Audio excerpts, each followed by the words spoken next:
Come suona la musica medievale italiana? Siamo nel 1847, a Firenze. Qualche mese prima, in una piazza di Genova, era stato eseguito per la prima volta il Canto degli Italiani di Mameli e Novaro. E dal sud giungevano continuamente notizie di nuovi moti rivoluzionari. C'era aria di cambiamento. Le vie del centro erano affollate. Al Teatro La Pergola quella sera era in scena il Macbeth di Giuseppe Verdi. Ma la nostra storia inizia poco distante, nelle silenziose stanze della Biblioteca Laurenziana, dove quella sera il compositore Luigi Casamorata, rovistando tra vecchi volumi impolverati, fece una scoperta straordinaria.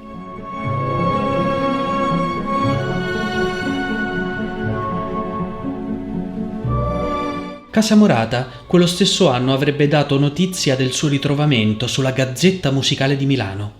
Aveva trovato un codice medievale risalente ai primi anni del 1400, decorato con meravigliose miniature.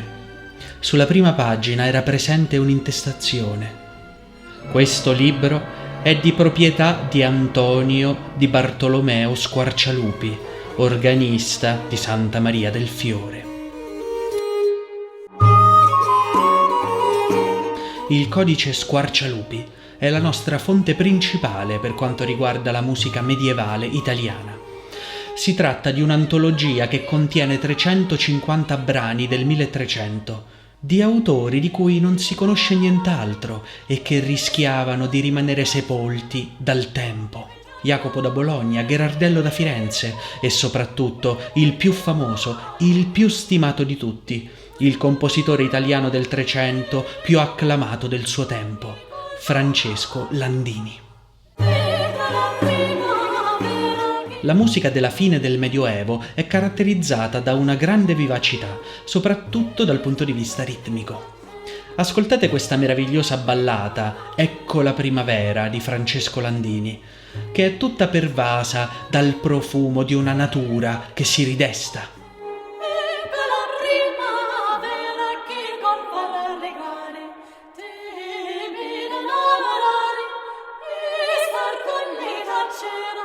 Nel ritornello il tempo in tre quarti lascia spazio al 6/8, proprio sull'immagine del cor che si rallegra. Il ritmo si fa cioè più vivace, più allegro e danzante. Notate l'espressività di questo cambio di ritmo.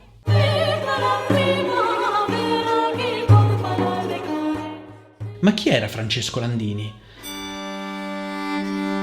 Questo codice è stato decorato nello scriptorium del monastero di Santa Maria degli Angeli e sulle sue pagine sono presenti i ritratti dei vari compositori.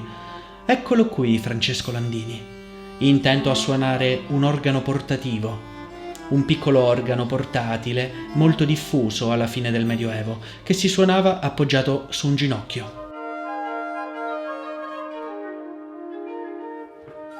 Landini viene citato in innumerevoli fonti dell'epoca. La sua bravura all'organo era leggendaria. Lo storico Filippo Villani, negli anni '80 del 1300, gli dedica un capitolo nella sua monumentale Storia di Firenze e dei suoi cittadini illustri, ponendolo accanto a Dante e Boccaccio e chiamandolo Francesco il Cieco. Infatti Landini era cieco sin dalla tenera età e, come scrive Villani, per poter con qualche mezzo alleggerire l'orrore della perpetua notte, cominciò fanciullescamente a cantare. In quel periodo in Francia si diffondeva lo stile dell'ars subtilior, uno stile difficile all'insegna della complessità. Spesso gli autori francesi davano alle loro intricate partiture forme inusuali e artistiche. È il caso di questa canzone d'amore di Boutcordier della fine del Trecento, scritta a forma di cuore e che compare anche nel logo di Musica Antica for Dummies. Ma a questo stile difficile si contrapponeva l'ars nova italiana, tutta caratterizzata da una grande semplicità e cantabilità della frase. La musica di Landini si distingue per la dolcezza e la linearità delle sue melodie. Notiamolo nella ballata Angelica Beltà.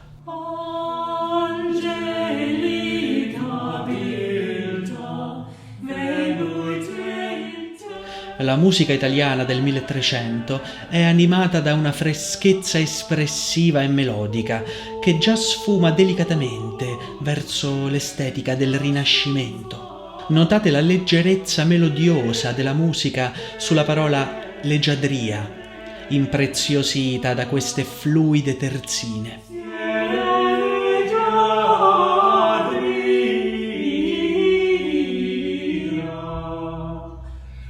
Notate anche la dolcezza di questo movimento discendente sulla parola terra, che descrive la discesa dal cielo alla terra della donna angelo di cui si parla.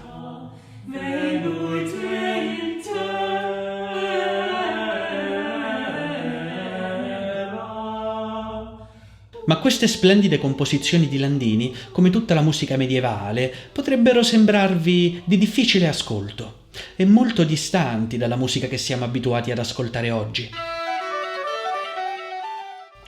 E questo perché la concezione musicale medievale era molto diversa dalla nostra. La musica era modale, fondata sui modi. I modi non sono altro che scale musicali, e in effetti le nostre scale maggiore e minore sono 2 modi. Ma alterando la successione di toni e semitoni, in altre parole modificando la distanza tra le note, possiamo ottenere molte differenti scale modali, che hanno ognuna un colore, un'atmosfera e un carattere peculiare. Il modo dorico, per esempio, somiglia alla nostra scala minore, ma ha il 6° grado alzato di un semitono e questo gli conferisce un carattere più aperto. Questo modo bilancia bene la polarità minore con quella maggiore, creando un'atmosfera dolce, sospesa e solo lievemente malinconica. Ascoltate quanto la sonorità del modo dorico renda dolce la ballata Questa fanciulla amor. Questa fanciulla amor, fallami pia.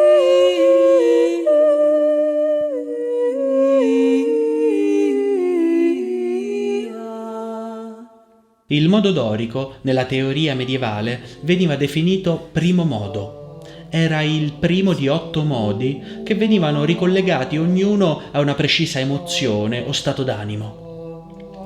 All'abbazia medievale di Cluny, nel cuore della Francia, sono stati ritrovati dei meravigliosi capitelli romanici che rappresentano l'allegoria degli 8 modi gregoriani.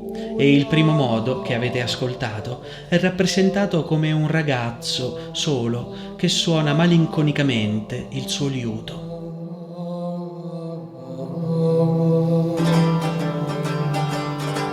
Il Trecento italiano è un periodo di straordinaria fioritura delle arti e della cultura.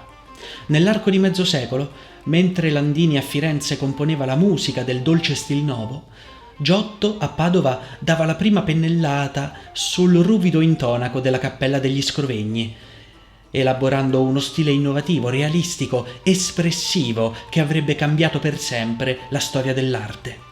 Dante, in esilio nella torre più alta del castello dei Malaspina, dava forma ai primi canti della sua commedia.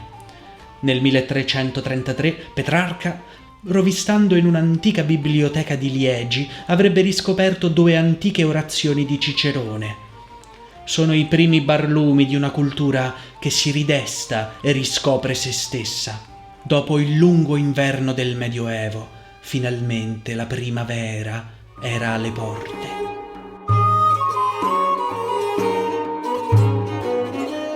In Ecco la primavera, sulla parola aria, assistiamo a una sovrapposizione di 2 tempi diversi. Il tenore è in 3/4 e il cantus, la voce più acuta, in 6 ottavi. E questo rende bene l'idea della vivace brezza primaverile.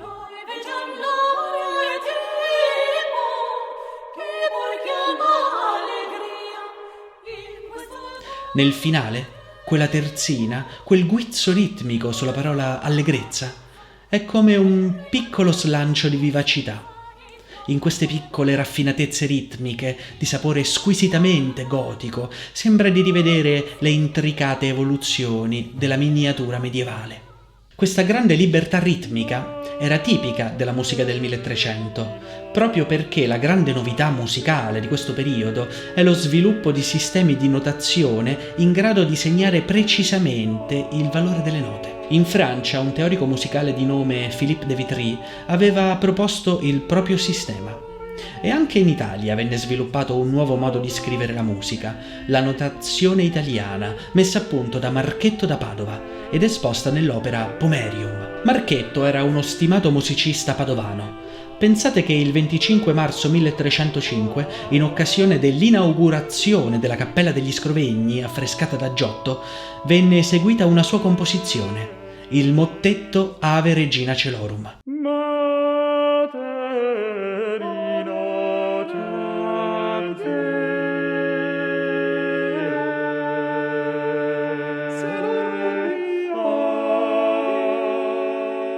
Marchetto ce la metteva tutta affinché il suo nome rimanesse nella storia della musica e possiamo dire che ci è riuscito. Il testo della seconda voce del mottetto, denominata in questo periodo Duplum, contiene la firma di Marchetto sotto forma di acrostico. Se prendete le prime lettere di ogni verso otterrete le parole Marcum Paduanum, la firma del compositore. E con questo concludo e spero di aver risposto alla domanda che vi ho posto a inizio video, e cioè: come suona la musica medievale italiana?